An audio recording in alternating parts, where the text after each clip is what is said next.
Tapos na akong mangulit sa'yo. Hindi na ako ang taong laging naghahanap ng oras mo. Akala ko dati totoo ang lahat ng mga sinasabi mo. Yung mga salitang ingat ka, nandito lang ako at mahalaga ka sa akin. Pinaniwala mo ako na totoo lahat ng yon. Habang ako, minahal kita ng buo at walang alinlangan.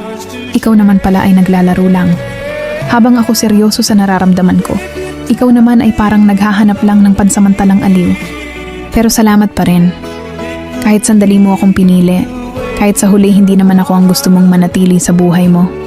Ako yung taong nandyan kapag kailangan mo ng lambing, ng kausap, o ng pansamantalang saya.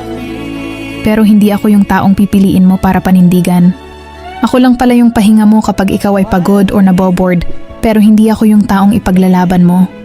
Ngayon, titigil na ako. Hindi na kita kukulitin. Ibabalik ko na sa'yo ang kalayaan na matagal mo nang hinihingi at kukunin ko na rin ang puso ko na matagal na nagtiis sa lahat ng sakit na ibinibigay mo.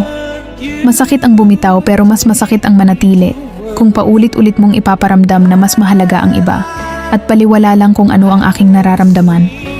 At kung dumting ang araw na maalala mo ako, yung taong makulit at naging istorbo sa'yo, yung taong minahal ka ng sobra at totoo, kahit ramdam niyang hindi mo naman siya kayang pahalagahan, yung taong nanatili sa'yo kahit nasa pinakamababang yugto ng buhay mo, yung taong paulit-ulit na umiintindi sa'yo, pero sa huli, iba pa rin ang pinili mo.